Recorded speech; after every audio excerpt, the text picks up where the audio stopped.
ಒಂದು ವಿಷಯ ಹೇಳಬೇಕು. ನಾನೊಂದು ಅಂತಾರಾಷ್ಟ್ರೀಯ ಶಾಲೆ ಪ್ರಿನ್ಸಿಪಾಲ್ ಆಗಿದ್ದೆ ಬೆಂಗಳೂರಿಗೆ. ಬಹಳ ದೊಡ್ಡ ಶಾಲೆ. ಒಂದ್ಸಲ ನನಗೆ ಅಡ್ಮಿಷನ್ ಮಾಡೋಕ್ಕೆ ಬಂದರು. ಬಾಂಬೆದಿಂದ ಬಂದರು, ಗಂಡ ಹೆಂಡತಿ ಮಗಳು ಕರ್ಕೊಂಡು ಬಂದರು. ಅಡ್ಮಿಷನ್ ಎಲ್ಲ ಪ್ರಾಸೆಸ್ ಮುಗಿದು ಹೋಗಿದೆ. ನನ್ನ ಕಡೆ ಬಂದರು. ಅಮ್ಮ, ಮಗು, ಅಪ್ಪ ಕೂತಿದ್ದಾರೆ. ಆ ಹುಡುಗಿಗೆ 6ನೇ ಕ್ಲಾಸಿಗೆ ಸೇರಿಸಿದ್ದಾರೆ. ಎತ್ತರದ ಹುಡುಗಿ, ತುಂಬ ಚಂದದ ಹುಡುಗಿ. ಏನು ಮನೆ ಹೆಸರು ಅಂತ ಕೇಳಿದೆ. ಆಕೆ ಏನೋ ಹೇಳಿದ್ರು ನನಗೆ ಗೊತ್ತಾಗಲಿಲ್ಲ. ಮಾತು ಸ್ಪಷ್ಟ ಇರಲಿಲ್ಲ. ಇನ್ನೊಮ್ಮೆ ಹೇಳು ಅಂದೆ, ಮತ್ತೊಮ್ಮೆ ಹೇಳು, ಹೀಗೂ ತಿಳಿಲಿಲ್ಲ. ನನ್ನ ಕಿವಿಯ ಬಗ್ಗೆನೇ ಸಂಶಯ ಬಂತು, ನನಗೆ ಅರ್ಥ ಆಗಲಿಲ್ಲೇನೋ ಅಂತ. ಅಪ್ಪನ ಕೇಳಿದೆ, ಏನು ಹೇಳಿದ್ದಾಕೆ, ಹೆಸರೇನು ಅಂತ. ಅಷ್ಟರಲ್ಲಿ ಅಮ್ಮ ಗಂಡನಿಗೇನೋ ಕಣ್ಸನ್ನೆ ಮಾಡಿದ್ರು. ಅಪ್ಪ ಮಗುನ ಕರ್ಕೊಂಡು ಹೊರಗಡೆ ಹೋದರು. ಇದೇನಪ್ಪ ನಾಟಕ ಇದು ಅಂದೆ ನಾನು. ಕೇಳಿದ ಮಗು ಹೆಸರೇನು ಅಂತ, ಹೊರಗೆ ಕರ್ಕೊಂಡು ಹೋದ್ರಲ್ಲ ಅಂತ. ಅಮ್ಮ ಅಳೋಕೆ ಶುರು ಮಾಡಿದ್ರು. ಸರ್, ನನಗೆ ತುಂಬ ಕಷ್ಟ ಇದೆ ಸರ್. ಮನೆಯಿಂದ ತುಂಬ ಶ್ರೀಮಂತರಿದ್ದಾರೆ. ನನಗೆ ಈ ಮಗು ಹೊಟ್ಟೆಯಲ್ಲಿದ್ದಾಗೆ ಕರಾರಾಗಿತ್ತು, ಆರೋಗ್ಯ ಕೆಟ್ಟು ಹೋಗಿತ್ತು. ಡೆಲಿವರಿ ಟೈಮಲ್ಲಿ ಕಷ್ಟ ಆಯಿತು. ಫೋರ್ಸೆಪ್ ಡೆಲಿವರಿ ಮಾಡಿದ್ರು. ಆವಾಗ ತೊಂದರೆ ಆಯಿತು, ಏನೂ ಗೊತ್ತಾಗಲಿಲ್ಲ ಸರ್. ಮಗುಗೆ ಎಲ್ಲ ಕಲಿಕಾ ಹಂತಗಳು ತುಂಬ ನಿಧಾನಾಗಿ ಆಗ್ತಾ ಇತ್ತು. ಎಲ್ಲ ಮಕ್ಕಳು 11 ತಿಂಗಳಿಗೆ 12 ತಿಂಗಳು ನಡೆಯೋಕ್ಕೆ ಶುರು ಮಾಡಿದರೆ, ಈ ಮಗು 3ನೇ ವರ್ಷಕ್ಕೆ ಅಂಬೆಗಾರಿ ಇಡ್ತಾ ಇತ್ತು. ಮಾತಾಡೋದು 5 ವರ್ಷಕ್ಕೆ ಶುರು ಆಯಿತು. ಏನು ಮಾಡೋದು? ಬೆಳೆಸಿದ್ವಿ. ಪಕ್ಕದಲ್ಲಿ ನಮ್ಮ ಪರಿಚಯದವ್ರದೇ ಒಂದು ಶಾಲೆಯಲ್ಲಿ ಹಾಕಿದ್ವಿ. ಅವ್ರ ಪ್ರೀತಿಯಿಂದ ಕರುಣೆಯಿಂದ ಪಾಸ್ ಮಾಡ್ತಾ ಬಂದರು. 5ನೇ ವರ್ಷ ಮುಗಿದೋಯ್ತು, 5 ಕ್ಲಾಸ್ ಆಯಿತು. ಸುತ್ತಮುತ್ತಲು ಜನ ಎಲ್ಲ ಹುಡುಗಿ ಬುದ್ಧಿಮಾಂದ್ಯ ಹುಡುಗಿ ಅಂತ ಹೆಸರಿಟ್ಟು. ನನಗದು ಬೇಡ ಸರ್, ನನ್ನ ಮಗಳು ದಡ್ಡ ಅಲ್ಲ ಸರ್. ಅದು ಏನೂ ಗೊತ್ತಾಗ್ತಾ ಇಲ್ಲ ನಮಗೇನಾಗಿದೆ ಅಂತ. ಆಕೆಗೆ ಬುದ್ಧಿಮಾಂದ್ಯ ಅಂತ ಅನ್ನೋದು ಬೇಕಾಗಿಲ್ಲ. ನಿಮ್ಮ ಬಗ್ಗೆ ತುಂಬ ಕೇಳಿದ್ದೆ ಸರ್. ಮಕ್ಕಳಾಗಿ ನೋಡ್ಕೋತೀರಂತೆ ವಿದ್ಯಾರ್ಥಿಗಳನ್ನು. ಇವತ್ತಿಂದ ನಿಮ್ಮ ಮುಡಿಯಲ್ಲಿ ಹಾಕಿದ್ದೀನಿ ಸರ್ ನಾನು ಮಗುನ. ಇವತ್ತಿಂದ ನಿಮ್ಮ ಮಗು ಅದು ಅಂತ ಹೇಳಿ ಅಳೋಕೆ ಶುರು ಮಾಡ್ತೀನಿ. ಚಿಂತೆ ಮಾಡಬೇಡಕ್ಕೆ, ನನ್ನ ಮಗಳೇ ನೋಡ್ಕೋತೀನಿ ಅಂತ ಹೇಳಿದೆ. ಇನ್ನೊಬ್ಬ ಹುಡುಗ ಇದ್ದ ನಮ್ಮ ಶಾಲೆಯಲ್ಲಿ. ನೋಡಿ ಎಂತಿಂಥ ಹುಡುಗರು ಬಂದರು. ಹುಟ್ಟಿದ ದಿವಸನ ಯಾವುದೋ ಮಹಾತಾಯಿ ಮಗುನ ತಿಪ್ಪೆಗೆ ಹಾಕೋಗಿದ್ದಾರೆ. ತಲೆಗೆ ಅಂಚು ಬಡಿದು, ಕಸದ ತಿಪ್ಪೆ ಇದೆಯಲ್ಲ, ಆ ಕಟ್ಟೆ ಅಂಚು ಬಡಿದು ಅವನಿಗೆ ಆಗಲೇ ಪ್ಯಾರಲೈಸಿಸ್ ಆಗಿದೆ ಹುಡುಗಿಗೆ. ಒಬ್ಬ ಡಾಕ್ಟರ್ ನೋಡ್ಕೊಂಡ್ಬಂದು ಎತ್ಕೊಂಡು ಬಂದು ಮನೆಗೆ ಕರ್ಕೊಂಡಿದ್ದಾರೆ, ಸಾಕಿದ್ದಾರೆ. ಬೇರೆ ಮಕ್ಕಳು, ಒಳ್ಳೆ ಆರೋಗ್ಯವಾದ ಮಕ್ಕಳನ್ನ ಯಾರು ದತ್ತಕ್ಕೆ ತಗೋತಾರೆ, ಇದನ್ನ ಯಾರು ತಗೋತಾರೆ ಅಂತ ತಾವೇ ದತ್ತಕ್ಕೆ ತಗೊಂಡು ಬೆಳೆಸಿದ್ದಾರೆ. ಪಂಢರಪುರದವರು ಮೆಹ್ತಾ ಅಂತ ಅವ್ರ ಹೆಸರು, ಶೀತಲ್ ಶಾಹ ಅಂತ. ಆ ಹುಡುಗ ಒಬ್ಬ ಇದ್ದ. ಇವರಿಬ್ಬರು ನನ್ನ ಅತ್ಯಂತ ಆತ್ಮೀಯರು. ಉಳಿದವರೆಲ್ಲ ಬೇರೆ PT ಮೇಸ್ಟರ್ ಜೊತೆಗೆ ವಾಕಿಂಗ್ ಹೋದ್ರೆ ನಾನು ಇಬ್ಬರ ಜೊತೆಗೆ ಹೋಗ್ತಾ ಇದ್ದೆ. ಹೋಗ್ತಾ ಮಾತಾಡ್ಕೊಂಡು ಇವ್ರ ಬಗ್ಗೆ ತುಂಬ ಪ್ರೀತಿ ನನಗೆ. ಮಕ್ಕಳಿಗೆ ಏನೋ ಮಾಡ್ಬೇಕು ಇವರಿಗೆ ಅಂತ. ನನಗೆ ಅರ್ಥ ಆಯಿತು. ಈ ಹುಡುಗಿ ನೂರೇನ್ ಅಂತ ಹೆಸರು, ನೂರೇನ್ ಅಂತ, ಮುಸ್ಲಿಂ ಪರಿವಾರ ಹುಡುಗಿ. ಆಕೆಗೆ ಮಾತ್ರ ಬರೆಯೋಕೆ ಬರಲ್ಲ. ನನಗೆ ಖಾತ್ರಿ ಆಯಿತು ಸೈನ್ಸು ಗಣಿತ ಆಗೋಲ್ಲ ಆಕೆಗೆ ಅಂತ. ಏನು ಮಾಡೋದು? ಸುಮ್ಮನೆ ಹ್ಯಾಕ್ ಬಿಡಿಸ್ಕೊತೀರಿ ಶಾಲೆಯಲ್ಲಿ? ಈ NIOS ಅಂತಿದೆ, national institute of open schooling ಅಂತ. ಅಲ್ಲಿ ಕರ್ಕೊಂಡು ಹೋದೆ. ಈಗ ಏನು ಮಾಡ್ಬೋದಾ ಹುಡುಗಿಗೆ ಅಂತ. ಮಾಡ್ಬೋದು ಸರ್, ಆಕೆಗೆ ಸೈನ್ಸು ಗಣಿತ ಬೇಡ, ಅದ್ರ ಬದಲು ಹೋಮ್ ಸೈನ್ಸ್ ಮತ್ತು ಇಂಟೀರಿಯರ್ ಡಿಸೈನ್ಸ್ ಕೊಡ್ತೀವಿ ಮಾಡಲಿ ಅಂತ. ಸಾಧ್ಯ ಹುಚ್ಚ ಹುಡುಗಿಗೆ ಡಿಸೈನ್ ಮಾಡೋದು. ಆಕೆಗೆ ಬೇರೆ ಪಾಠ ಮಾಡಿ ಕೂಡಿಸಿದ್ವಿ.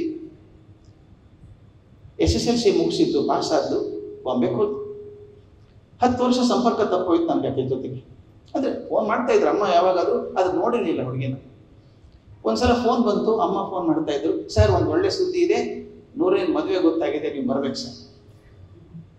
ಈ ಹುಡುಗಿ ಪಕ್ಕದಲ್ಲಿ ನಿಂತಿದ್ದು ಅನ್ಸುತ್ತೆ. ಅಮ್ಮನ ಫೋನ್ ಕಿತ್ಕೊಂಡು, sir I am not requesting you, I am forcing you to come. ಆ ಹುಡುಗಿ ಹೇಳ್ತಾರೆ, ನೀವು ತಂದೆ ಅಂತ ಒಪ್ಕೊಂಡಿದ್ದೀರಿ, ಆದ್ದರಿಂದ ಮದುವೆಗೆ ಬರಲೇಬೇಕು, ಬರದೆ ಹೋದ್ರೆ ಮದುವೆ ಆಗಲ್ಲ ನಾನು ಅಂತ ಥ್ರೆಟ್ ಬೇರೆ. ಬರ್ತೀನಿ ಅಂತ ಮದುವೆಗೆ ಹೋದೆ.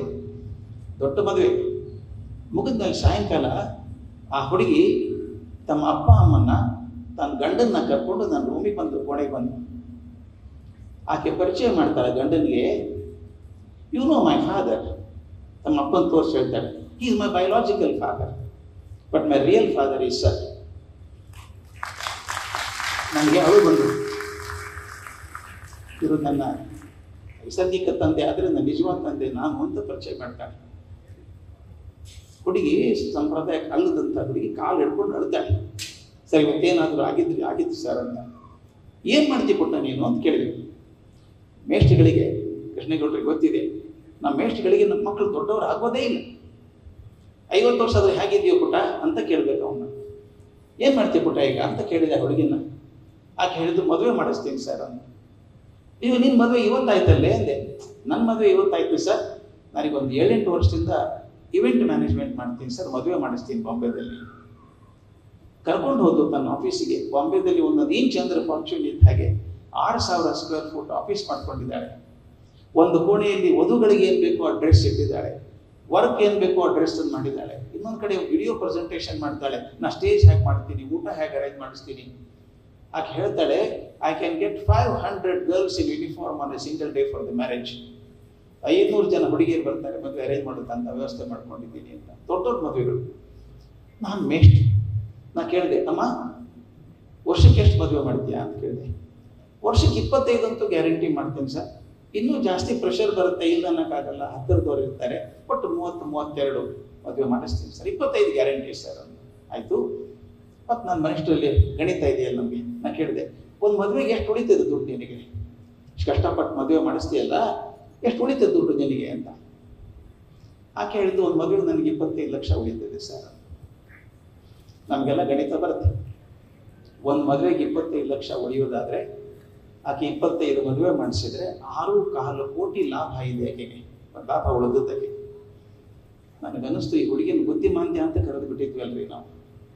ನನಗನ್ನಿಸಿದ ಬಹುಶಃ ಯಾವ ಹುಡುಗ 100ಕ್ಕೆ 100 ತೊಗೊಂಡಿದ್ದು ನಾವು ಗಣಿತದಲ್ಲಿ, ಆಕೆ ಆಫೀಸಲ್ಲಿ ಅಕೌಂಟೆಂಟ್ ಆಗಿದ್ರು ಆಗಿರ್ಬೇಕು.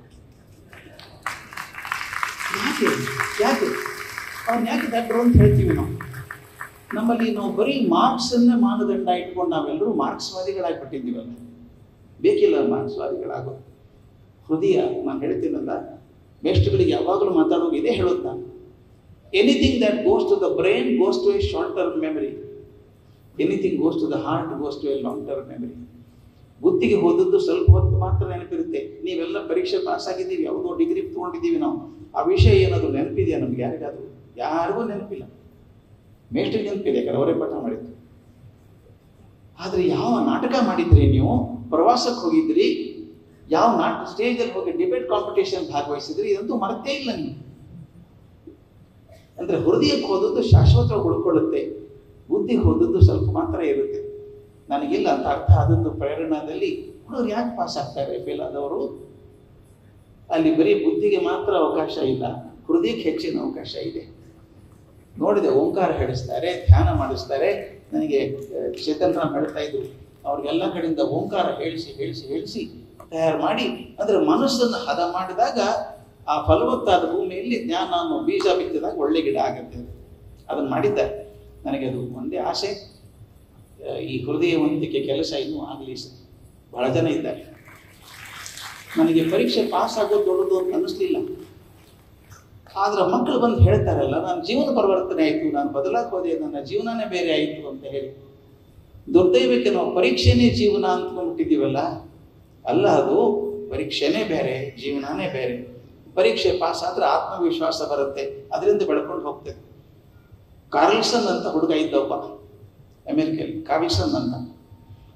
ಅವನು ದಡ್ಡ ಅಂತ ಪ್ರತೀತಿ. ಅಪ್ಪ ಅಮ್ಮನಿಗೆ ಗೊತ್ತು ಮಗ ದಡ್ಡ ಇದ್ದಾನೆ ಅಂತ. ಶಾಲೆಯ ಟೀಚರ್ ಹೆಂಗೋ ಪಾಸ್ ಆದ್ರೆ ಸಾಕು ಇವ್ರು ಅಂತಿದ್ರು. ಅವನಿಗೊಂದು ಆಸೆ ಇತ್ತು, ನ್ಯಾಷನಲ್ ಲಾ ಎಕ್ಸಾಮಿನೇಷನ್ ತಗೋಬೇಕು ಅಂತ. ಭಾರಿ ಕಷ್ಟದ ಪರೀಕ್ಷೆ ಅದು. ಲಾ ಪರೀಕ್ಷೆ ಪಾಸ್ ಆದರೆ ಅವನು ಜಡ್ಜ್ ಆಗ್ತಾನೆ, ಫೇಮಸ್ ಲಾಯರ್ ಆಗ್ತಾನೆ. ಪರೀಕ್ಷೆ ಕಾಂಪಿಟೇಷನ್ ಭಾಳ ಬೇಡ, ನೀ ಯಾಕೆ ಹೋಗ್ತೀವಿ ಬಿಡು, ನೀ ಹೆಂಗೂ ಪಾಸ್ ಆಗಲ್ಲ ಅಂತ ಹೇಳಿದ್ರು ಅವನಿಗೆ. ಇಲ್ಲ, ನಾನು ಕೂಡ್ತೀನಿ ಪರೀಕ್ಷೆಗೆ ಅಂತ ಕೂತ. ಅವನಿಗೂ ಖಾತ್ರಿ ಇತ್ತ ಫೇಲ್ ಆಗ್ತೀನಿ ಅಂತ. ಆದ್ರೆ ದೈವ ಹೇಗಿತ್ತು ಅಂದ್ರೆ, ಇಡೀ ರಾಷ್ಟ್ರೀಯ ಪರೀಕ್ಷೆಯಲ್ಲಿ ಇವನೇ ನಂಬರ್ 1 ಬಂದ. ಎಲ್ರಿಗೂ ಆಶ್ಚರ್ಯ. ವೇಸ್ಟ್ ಅಂದ್ರು ನಾವೇ ಅಂಡರ್ ಎಸ್ಟಿಮೇಟ್ ಮಾಡಿದ್ವಿ ಅವನ. ತಂದೆ ತಾಯಿ ಅಂದ್ರು ಇಷ್ಟು ಬುದ್ಧು ಅಂತ ನಮ್ಗೆ ಗೊತ್ತಿದ್ದಿಲ್ಲ ನೋಡ್ರಿ. ಪಾಸ್ ಆಗೋಲ್ಲ ಅನ್ಕೊಂಡಿದ್ದಂತ ಫಸ್ಟ್ ರ್ಯಾಂಕ್ ಬಂದ್ಬಿಟ್ಟಿದ್ದಾನೆ ಇವನು ಅಂತ. ಲಾ ಕಾಲೇಜ್ ಸೇರ್ಕೊಂಡ. ಅವನಿಗೂ ಆಶ್ಚರ್ಯ ಆಗಿತ್ತು, ನಾ ಹ್ಯಾಂಗೆ ಬಂದೆ ಫಸ್ಟು ಅಂತ. ಆ ಲಾ ಕಾಲೇಜ್ ಸೇರಿದ್ಮೇಲೆ ಅವ್ನಿಗೆ ಹೇಗೆ ಓದೋಕೆ ಶುರು ಮಾಡಿದ ಅಂದ್ರೆ, ಡಿಬೇಟ್ ಮಾಡೋಕೆ ಶುರು ಮಾಡಿದ. ಅವನಲ್ಲಿ ಆತ್ಮವಿಶ್ವಾಸ ಪುಟಿತಾ ಇತ್ತು. ಲಾದಲ್ಲಿ ಫಸ್ಟ್ ಬಂದ, ಜಡ್ಜ್ ಆದ. ಹೈಕೋರ್ಟ್ ಜಡ್ಜ್ ಅಷ್ಟೇ ಅಲ್ಲ, ಅಮೆರಿಕದ ಸುಪ್ರೀಂ ಕೋರ್ಟ್ ಜಡ್ಜ್ ಆದ. ಇದು 50 ವರ್ಷ ಆದ್ಮೇಲೆ ಹಿಂದಿನ ರಿಸಲ್ಟ್ ಎಲ್ಲ ಕೈಲಿ ಬರೀತಿದ್ರಲ್ಲ, ಅವಾಗೆಲ್ಲ ಕಂಪ್ಯೂಟರೈಸ್ ಮಾಡ್ತಾ ಇದ್ರಂತೆ, ಈಗೆಲ್ಲ ಡಿಜಿಟಲ್ ಮಾಡ್ತಾ ಇದ್ರಂತೆ. ನೋಡ್ತಾರೆ, ಹುಡುಗ ಫೇಲ್ ಆಗಿದ್ದಾನೆ. ಫೇಲ್ ಅಂದ್ರೇನು? ಅತ್ಯಂತ ಕೆಟ್ಟ ರೀತಿಯಲ್ಲಿ ಫೇಲ್ ಆಗಿದ್ದಾನೆ. ಅದೇನಾಗಿತ್ತು ಅಂತ ಅವ್ರು ಹೇಳ್ತಾರೆ, ಗೆಸ್ಟ್ ಮಾಡ್ತಾರೆ. ಅವಾಗೆಲ್ಲ ಹಳೆ ಕಂಪ್ಯೂಟರ್ ಬಂತಲ್ಲ, ಫಸ್ಟ್ ಟೈಮ್ ಬಂದಾಗ ದೊಡ್ಡದು, ಇಷ್ಟು ದೊಡ್ಡ ರೂಮ್ ತುಂಬ ಕಂಪ್ಯೂಟರ್ ಇರೋದು. ಆ ಬಟನ್ ಅಂದ್ರೆ ಒಂದು ಪಿಯಾನೋ ಕೀಬೋರ್ಡ್ ಇದ್ದಂಗೆ ಇರ್ತಿದ್ದಂತೆ. ಯಾವುದೋ ಒಂದು ಇಲಿ ಹಾರಿ ಒಂದು ಕೀ ಮೇಲೆ ಹಾರಿದಾಗ ಇವನ್ ನಂಬರ್ ಮೇಲೆ ಬಂದಿತ್ತು ಅಂತ ಹೇಳ್ತಾರೆ. ಆಗಿತ್ತು ಫಸ್ಟ್ ಬಂದ ಅವನು ಹೇಗೋ. ನನಗೆ ಅದು ಮುಖ್ಯ ಅಲ್ಲ, ಯಾವುದೋ ಕಾರಣಕ್ಕೆ ಫಸ್ಟ್ ಬಂದಲ್ಲ, ಮುಂದವನು ಹೆಂಗ್ ಬದುಕಿದ ಅಂತ. ಅವನು ಹ್ಯಾಂಗ್ ಬದುಕಿದ ಅಂದ್ರೆ ಫಸ್ಟ್ ರ್ಯಾಂಕ್ ಹೆಂಗ್ ಬದುಕಬೇಕು ಹಾಗೆ ಬದುಕಿದ. ಅದ್ಭುತವಾದ ಅವನ ಜೀವನ ಎಷ್ಟು ಬದಲಾಯಿತು ಅಂದ್ರೆ ಅವನು ಪಾಸ್ ಆದದ್ದು ಯಾರು ನೆನಪು ಕೂಡ ಇರಲಿಲ್ಲ, ಫೇಲ್ ಆದದ್ದು ನೆನಪಿಲ್ಲ, ದಡ್ಡ ಆಯ್ತು ಅಂತ ನೆನಪಿಲ್ಲ, ಹುಡುಗ ಗುತ್ತುವಂತ ಅಂತ ಹೇಳೋರು. ನಾನು ಅದೇ ಹೇಳೋದು ಮಕ್ಕಳಿಗೆಲ್ಲ, ಒಂದು ಸಲ ಪರೀಕ್ಷೆ ಪಾಸ್ ಆದರೆ ಒಳಗಿನ ಆತ್ಮವಿಶ್ವಾಸ ಬರುತ್ತಲ್ಲ ಅದನ್ನು ಕಳ್ಕೋಬೇಡಿ. ಅಂದು ಮುಂದಿನ ಪರೀಕ್ಷೆಗೆ ಚಿಂತೆ ಮಾಡೋದು ಬೇಡ. ಆ ಆತ್ಮವಿಶ್ವಾಸವನ್ನು ಬೆಳೆಸುವಂಥ ಕೆಲಸವನ್ನು ಪ್ರೇರಣಾ 25 ವರ್ಷ ಮಾಡ್ಕೊಂಡು ಬಂದಿದೆ. ಇನ್ನೂ ಈಗ ತಾನೇ 25 ವರ್ಷ ಆಗಿದೆ, ಇನ್ನೂ 100 ವರ್ಷದ ಹಾದಿ ಇದೆ. ಆ 100 ವರ್ಷದ ಹಾದಿ ಚೆನ್ನಾಗಾಗಲಿ. ಇದರಿಂದ ಸಹಸ್ರಾರು ಮಕ್ಕಳಿಗೆ ಜೀವನದ ಭರವಸೆಯನ್ನು ಕೊಡಿ. ಆ ಭರವಸೆಯಿಂದ ನಮ್ಮ ನಾಡು ಬೆಳಕಾಗಲಿ. ಪರೀಕ್ಷೆನೇ ಒತ್ತು ಅಲ್ಲ, ನಮ್ಮದು ಜೀವನದಲ್ಲಿ ಬೇರೆ ಇದೆ ಸಾಧನೆಗಳನ್ನು ಮಾಡಲಿ. ಅದರ ಮೂಲಕ ನನ್ನ ಭಾರತ ತುಂಬ ಸಮೃದ್ಧ ಆಗಲಿ ಎಂದು ಆಶಿಸ್ತೇನೆ. ನಮಸ್ಕಾರ. ಪ್ರೇರಣಾ